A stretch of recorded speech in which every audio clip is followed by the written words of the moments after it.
अभी तक हम 5 वीडियो समझ चुके हैं और आज उन सबको जोड़ करके ये वीडियो एक एग्जाम्पल के तौर पे बनाया जा रहा है। तो हमने क्या सीखा पहली वीडियो में कि भाव कौन से होते हैं, मतलब किस भाव से मुख्य रूप से क्या देखना है, ये हो गया पहला। दूसरी बात देखनी होती है भावेश, उस भाव का स्वामी कहाँ बैठा है।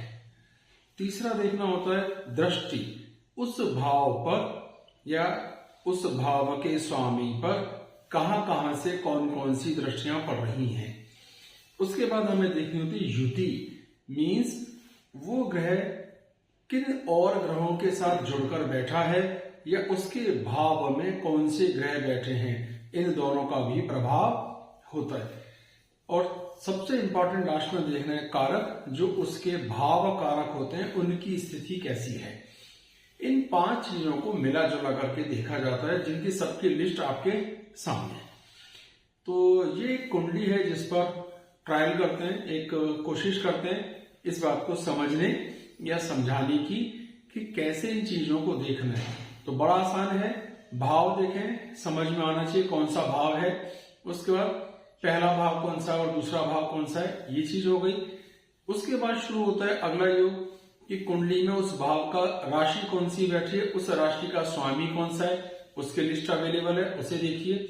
तीसरी बात होती है कि वो 6ठे 8वें 12वें में तो नहीं है या 6ठे 8वें 12वें भाव के स्वामी में तो नहीं है, इत्यादि। तो ज्यादा मुश्किल नहीं है, 5 वीडियो जो पहले टुकड़ों में बनाए थे उनको मिलाकर ये एक वीडियो एग्जाम्पल के तौर पर लेने का प्रयास किया गया है। समझना थोड़ा सा मुश्किल होता है क्योंकि ज्योतिष भारी भरकम सब्जेक्ट है, पर प्रयास करके एक लाइन भी सीखने में कामयाब रहे तो भी बढ़िया है। धीरे धीरे और बहुत सारे वीडियो बनाएंगे जिससे ये सारी चीजें समझना और भी आसान हो जाए। तो इस एग्जाम्पल पे ध्यान दीजिए और कोशिश कीजिए कि ये सब जो मैंने डायग्राम आपको अभी स्क्रीन पर दिखाए हैं, इनको आप अपनी कॉपी पर बना लें और अपनी जन्म कुंडली को भी कॉपी पर बनाएं और एक एक करके नियमों को लागू करें। तो आप किसी एक भाव की भी प्रैक्टिस करने में कामयाब रहे तो समझिए कि आपको बहुत कुछ आ गया, बेस समझ में आ गया। कुल जो एग्जाम्पल पे ध्यान दीजिए। इस कुंडली पर विचार करते हैं और जो अब तक सीखा है उसको चेक करते हैं।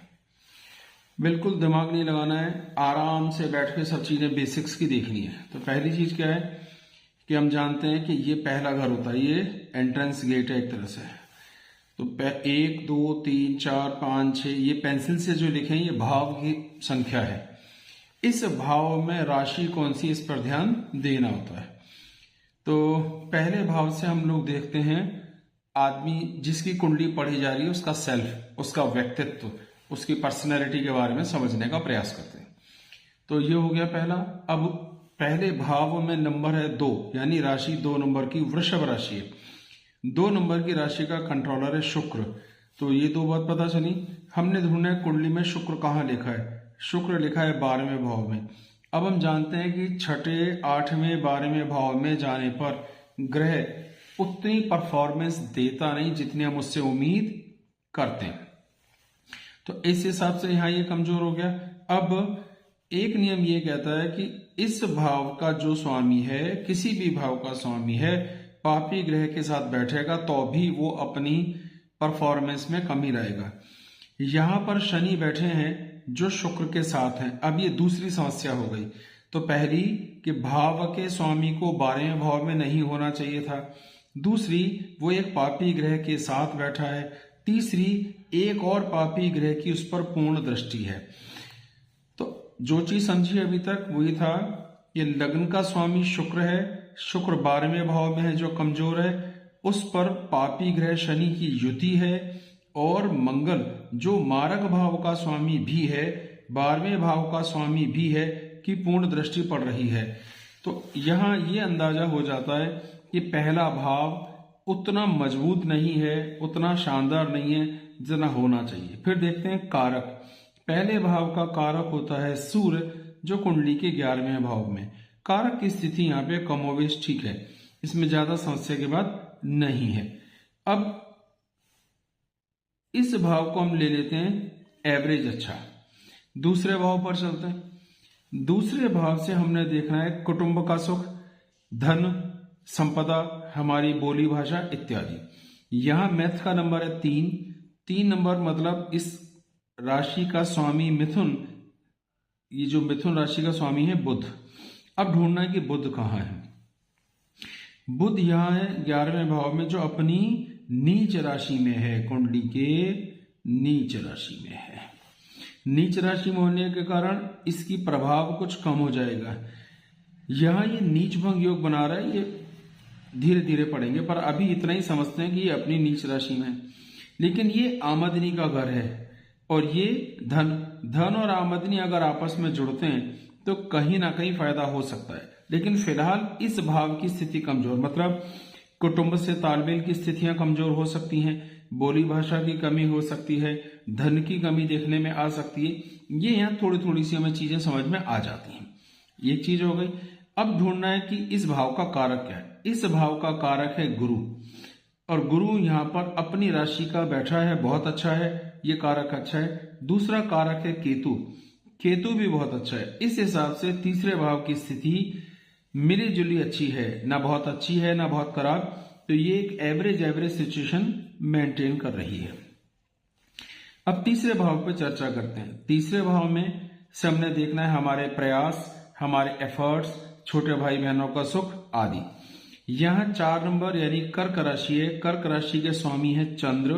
अब देखते हैं कुंडली में चंद्र कहाँ है। अब चंद्र कुंडली के दूसरे भाव में बैठे हैं, यानी अपने भाव से 12वें भाव में बैठा है। एक बार इस भाव में चंद्र की राशि में राहु बैठे हैं तो चंद्र पर राहु का कुप्रभाव भी आएगा। तो इसका क्या अर्थ हो सकता है? भाषा में कटुता देखने में आ सकती है, प्रयासों का फल देर से मिल सकता है, ऐसा। तीसरे भाव का कारक कौन होता है? पहला होता है मंगल। मंगल कुंडली के छठे भाव में चला गया, ये आप देख पा रहे होंगे। तो यहाँ कारक ठीक था, यहाँ कारक ठीक था, यहाँ कारक मंगल खराब, और राहु यहाँ अकेला है तो ये भी कारक थोड़ा खराब हुआ। अर्थ ये निकला कि इन्हें इनके प्रयासों का, इनकी कोशिशों का रिजल्ट देर से मिल सकता है।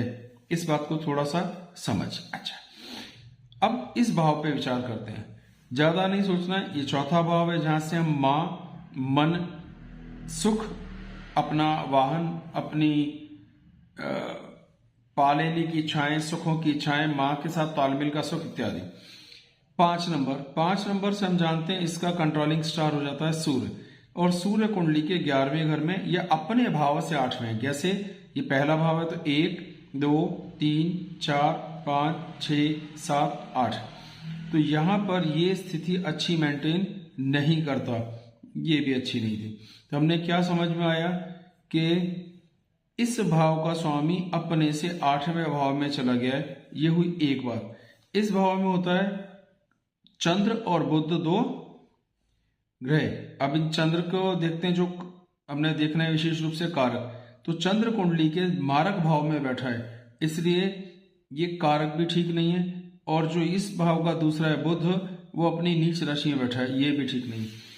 तो मां से सुखों की कमी, अपने घर के सुख की कमी, अपने वाहन के सुख की कमी, एक साधारण बोल देते हैं कि ऑन दी होल जीवन के सुख की कमी यहां देखने में जरूर आ सकती है। इस भाव से देखना है 5वें भाव से ज्ञान, हमारी बुद्धि, हमारा डाइजेशन, सही मौके पे सही फैसले लेने की ताकत, विचार शक्ति, संतान का सुख भी। इस 6 नंबर कन्या राशि होती है। 6 नंबर का स्वामी बुध जो नीच राशि है, लेकिन बेशक वो नीच में है। अब यहां खास बात है कि वो अष्टम भाव का स्वामी गुरु के साथ बैठा है, इसलिए उसमें कुछ कमी आएगी देखने में। लेकिन 11वें घर में सभी ग्रह अच्छे असर करते हैं, ये एक अलग टेक्निकल है पर उसको भी देख लेंगे। बुध की यहां पर अपनी उच्च दृष्टि पड़ रही है, तो इस हिसाब से ये भाव ठीक मालूम देता है। इस भाव का कारक है गुरु। कुंडली में गुरु की स्थिति भी बहुत अच्छी है, तो 5वें भाव की स्थिति बहुत अच्छी है, यानी ज्ञान होने की, बुद्धि होने की, सही मौके पे फैसला करने की, विचारशीलता होने का योग अच्छा है। 6ठे भाव की बात करते हैं। यहां से हमने शत्रु, कर्जे, बीमारियां, मुसीबतें और संघर्ष देखना है, ठीक है। ये इस भाव का स्वामी जहां जाएगा वहां के सुखों में संघर्ष पैदा करेगा, इसका अर्थ ये भी होता है। इसका स्वामी है शुक्र और शुक्र 12वें में गया। 12वां है खर्चा, जीवन साथी से तालमेल, हॉस्पिटल, कानून, भागदौड़, इस तरह की चीज जहां बहुत खर्च पैसा हो जाए, तो यहां संघर्ष बढ़ेगा। ये किस भाव का स्वामी है? इस भाव का और इस भाव का। तो 7वां भाव मारक होता है, 1 और 8 का स्वामी मंगल है। 7वां भाव का स्वामी ग्रह मारक भाव होता है। मारक के इस घर में आना, इस भाव का जो स्थिति आ रही है मंगल 6ठे भाव में है, कारक है, अकेला है, इस लिहाज ये शुभ है, क्योंकि बुरे ग्रहों के कारक अकेले हो तो शुभ, बुरे ग्रहों के ग्रह खराब स्थिति में ये भी शुभ, जिससे कि और खराब हो गया। यानी 6ठे घर ने हमें तकलीफ देनी है और इसका कारक भी तकलीफ में हो, इसका स्वामी भी तकलीफ में हो, यहाँ पे ग्रह भी तकलीफ के बैठे, तो हमारी तकलीफों को तकलीफ हुई, यानी हमें थोड़ा आराम हुआ। ये एक समझने का तरीका। तो अर्थ ये निकला कि इस भाव में मंगल बैठे हैं जो इन 2 भावों के स्वामी जो दोनों बुरे हैं। इस भाव का स्वामी 12वें बैठा है जो शनि से पीड़ित भी है और ये अपने भाव के स्वामी को देख भी रहा है। तो 6ठे घर का मतलब है कि जीवन में जितना भी मर्जी संघर्ष आए, ये उस संघर्ष को कर सकने में सक्षम है, उनके लिए रास्ता निकालने में सक्षम है और उस संघर्ष के बाद ग्रोथ करने में भी सक्षम है। ये घर भी बहुत अच्छा हो जाता है। इस घर के ध्यान देते हैं जो हमारा 7वां है। मुख्य रूप से यहां से जीवन साथी का विचार करना है। सुख का भी विचार करते हैं, माँ का भी विचार कर सकते हैं, जीवन स्तर का विचार कर सकते हैं, रोजमर्रा की आमदनी का भी विचार कर सकते हैं। पर अभी केवल इतना समझें कैसे देखें। इसका स्वामी अपने से 12वें भाव में बैठा है मंगल, और मंगल की स्थिति 12वें होने से कमजोर हो गई। इस पर शनि की एक पूरी दृष्टि पड़ रही है। जब भी मंगल और शनि आमने सामने होते हैं, ये एक अलग क्लॉज है। इस योग का नाम है हिम योग। मतलब जीवन में इतना ठंडापन, इतनी तकलीफ आ सकती है कि आप प्रयास करते करते थक जाएं। ये अपयश भी दिलाने का मास्टर है, यश की कमी करवाता है, प्रयासों के फल मिलने में भी कमी देता है। तो खैर वो एक अलग कहानी हुई। इस भाव का स्वामी अपने से 12वें 6ठे भाव में चला गया, तो 7वें भाव के स्वामी को त्रिक भाव में नहीं जाना चाहिए। ये वैवाहिक जीवन में कमी करेगा। 6ठे में गया कुंडली से तो शत्रु पक्ष, मतलब इसकी अपने जीवन साथी से लड़ाई हो सकती है। अपने घर से 12वें गया, विवाह देर से हो सकता है। लगन का स्वामी भी त्रिक भाव में है, 7वें का भी त्रिक भाव में, त्रिक भाव 6ठे 8वें 12वें। तो यहां वैवाहिक जीवन की कुछ तनाव, देर से शादी होने की संभावना, शादी में अपनी पसंद की कोई गुंजाइश हो सकती है। ये स्थितियां यहां बनी। इस भाव का कारक है महिला के लिए हमने लेना होता है गुरु। गुरु की स्थिति बेहतरीन अच्छी है। ये संभावना देता है कि कुछ कम ज्यादा देर हो सकती है, खींचतान हो सकती है, पर एट लास्ट बहुत खराब स्थिति हो ही नहीं सकती। ये भाव भी अच्छा, लगभग आधा आधा अच्छा ले लो, 50% वाली बात आ गई। देर से शादी हो सकती है पर कारक ये संभावना देता है कि बहुत खराब नहीं होगा। ये भाव है हमारी कुंडली का त्रिक भाव, 8वां भाव, जहां से हमने यात्राओं को देखना है, सेविंग्स को देखना है, अचानक नुकसान, अचानक फायदा, ये सब चीजें। इस भाव का स्वामी 9 नंबर से है गुरु। गुरु अपनी एक और दूसरी राशि में बैठा है स्वग्रही होके इनकम, यानी हमारी हर भागदौड़, हर कोशिश से हमारी आमदनी बढ़ेगी, क्योंकि आमदनी का भाव है। तो ये स्थिति यहां पर अच्छी हो जाती है स्वामी के हिसाब से। अब ये 6ठे से 6वें भाव से 6वां 1 2 3 4 5 6 है, इसलिए ये भी 6ठे भाव जैसा है। तो इस अष्टम का स्वामी यहां जाना फायदेमंद साबित हुआ, नुकसान नहीं होगा। अष्टम भाव के कारक कौन है? शनि और केतु। शनि का, केतु की स्थिति प्लेसमेंट वाइज ठीक है, शनि 12वें घर में गया, इस भाव का कारक 12वें घर में, ये कोई खास नुकसान की बात नहीं। तो 8वां घर की स्थितियां बिल्कुल ठीक है, यानी अपनी मेहनत से सेविंग्स कर सकने में, अपने एफर्ट्स और प्रयासों से आमदनी का रास्ता निकालने में, अचानक फायदा होने में परिस्थितियां इन्हें फेवर कर सकती हैं। 9वां भाव है भाग्य का। यहां से हमने भाग्य का विशेष रूप से विचार करना होता है। यहां का स्वामी है शनि, 10 और 11 का स्वामी शनि, और शनि कुंडली के त्रिक भाव में बैठा है, इसलिए ये शनि का प्लेसमेंट यहां कमजोर हो गया। तो इसके कमजोर होने का नुकसान हम ये मानते हैं कि भाग्य उतना साथ नहीं देगा जितने प्रयास किए जाएंगे, यानी आपको एक्स्ट्रा ऑर्डिनरी प्रयास करने की जरूरत पड़ेगी, अन्यथा आपको रिजल्ट नहीं आएंगे। इसका एक तरीका ही समझने का है। यहां पर भी शनि अपनी नीच राशि में, तो स्थितियां थोड़ी और कमजोर हो जाती हैं।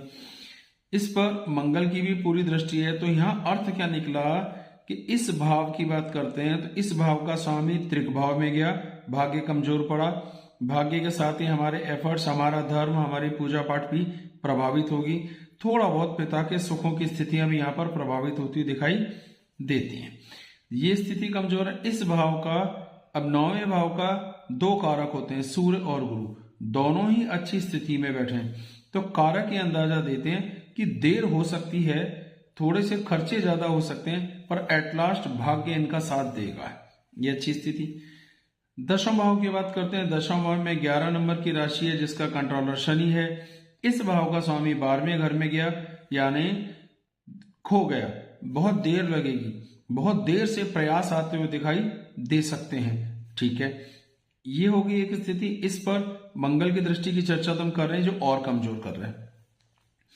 अब बात करते हैं कि इस भाव के कारक कौन है। सूर्य अच्छा है कारक के तौर पर, आप ये बात जानते हैं, क्योंकि इसका प्लेसमेंट 11वें घर में है। बुध अच्छा है 11वें घर में, गुरु अच्छा है 11वें घर में, राहु की कुछ हद तक स्थिति ठीक है क्योंकि वो 3रे भाव में है और अकेला है। यहां ले दे कि ये वाला कारक खराब है, तो 4, 5 में से 3 बहुत अच्छे हैं, तो ये कहता है देर से ही सही पर स्टेटस बहुत अच्छा बन जाना चाहिए, इतना कि संतोष प्राप्त हो। अब 11वें भाव को देखते हैं। 11वें भाव में है 12 नंबर की राशि यानी मीन। मीन राशि का स्वामी होता है गुरु, और गुरु अपनी ही राशि में बैठा है, अत्यधिक शुभ।